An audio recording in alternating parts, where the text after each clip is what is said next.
Let's score a victory for the regular Joe Donuts, the regular guy, the day-to-dayer. We won! We won a victory! What am I talking about?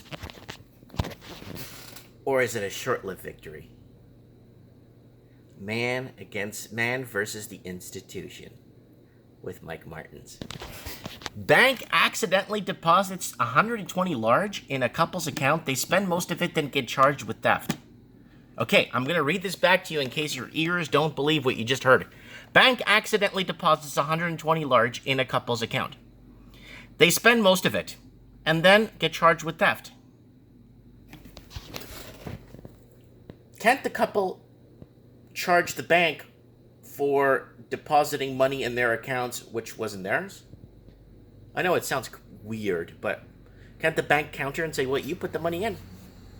You made the mistake, and I'm charging you for putting that money in my account. You made the mistake. I mean, of course, that's never going to take off. The only scenario that works is if somebody breaks into your house and they get hurt breaking in, then they could sue the homeowner for getting hurt breaking into the house. That's the only way it works. But when it comes to institutions, they got you anyway, anyhow, any possible. Every breath you take, every move you make, every claim you stake, they are watching you. So here it is. Bank account accidentally deposits 120 large in a couple's accounts. They spend most of it and then get charged with theft. The wife first assured the bank that she would work on repayment plan with their husband, but she eventually ceased communications, WNEP reported. Imagine waking up one day to find an extra $120,000 in your bank account. You did not make $120,000 or win $120,000, but there it is, $120,000 sitting there. Cool. What would you do with all that cash? Pay off a mountain of student loans you've otherwise been stuck with till you die? Buy a house? Buy a car? See, in the U.S., this buys you a house, so relax, people living in Canada. Maybe you could call the bank and find out what's going on. Oh, yeah, definitely should call the bank. Robert and Tiffany Williams of Mountersville, Pennsylvania, did not call the bank, police say, when the non-hypothetical $120,000 intended for a business was accidentally transferred into the BB&T bank account because of the teller error. Again, teller error. When I was in Vancouver, I had to leave the bank I was in because no one spoke English.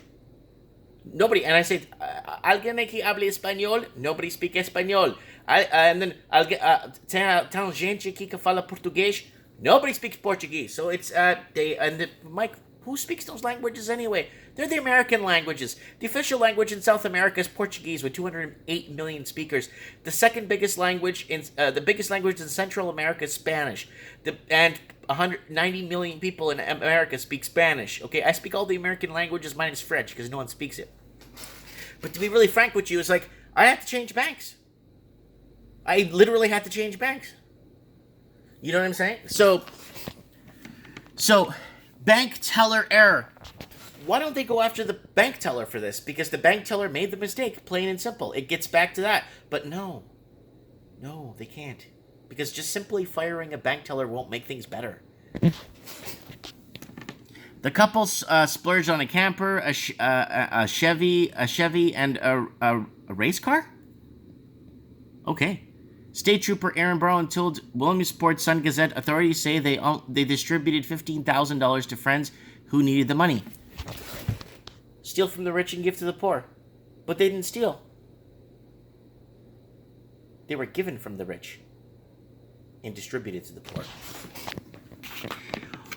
All told, they spent 100 large in about 2.5 weeks. WNEP reported. Eventually, though, the bank contacted them around June 20 after spending all the money to correct the accounts. The bank notified Tiffany Williams of 35 that they were responsible for returning all the funds. Brown told the Sun-Gazette he added the withdrawal resulted in a $107,000 overdraft because the couple's bank account only had $1,121 in it before the accidental windfall. That is kind of shocking with all the procedures the banks have set up, checking and double checking and triple checking. There's no way anybody gets away with that stuff. Yeah, well, BNB&T Bank did not immediately respond to the request for comment. Tiffany first assured that the bank she would work to repayment plan with her husband, but she eventually ceased communications. WEPN important. That is kind of shocking.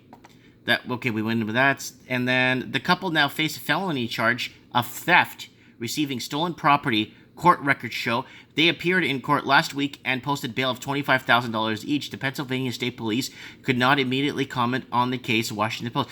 So they're being charged with theft. So they get you potentially jail time for someone else's mistake. Yeah. That's how it works, people. That's how it works. And my heart goes out to them. $15,000 to friends that really needed the money. That's nice. That's nice. They gave 15% of their proceeds away to people that needed it, and that's nice. I want to know what you guys think. Who's at fault here? You be the judge, guys. I look forward to reading your comments below. Me? I mean, I've had a lot of mistakes in my banking from certain things. Like, I paid off a car in full, and then I went back, the payment wasn't applied or something. And, like, things like that have happened. But because a lot of people I've noticed have a trouble with command of the English language when I lived in Vancouver. They had a huge command with it, you know, and it was... and then you go to fast food restaurants, and a lot of people speak proper English. Like, it's really weird how people get these nice, clean jobs, but a lot of them don't have a command of the language of the country. I would, especially if you're in a banking institution, I think you need a command of the English language before any other language. I think it needs to be, it must like for me, like, I'm a Portuguese, right? So my parents and all, we all learned English, but we made sure we had a command of the English language so we could get by and get around, right?